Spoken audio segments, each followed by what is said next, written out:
Викторович, но все-таки послание, конечно, оно ежегодное, но какие-то ключевые моменты вот вы для себя определили?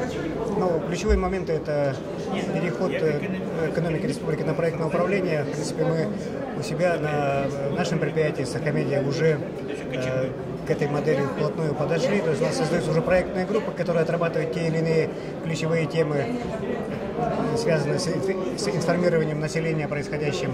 Что касается непосредственно средств массовой информации, это я услышал призыв главы, поручение, по сути дела, главы информировать лучше и больше информировать население о расходовании бюджетных средств. Мне очень понравилась заключительная часть выступления Егора Афанасьевича.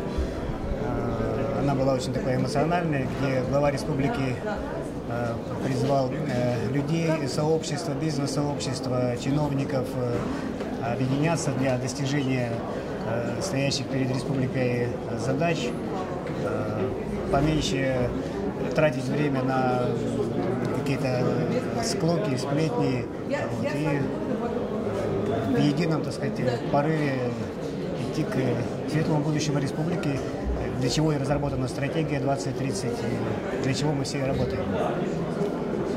Благодарю. Да. Спасибо.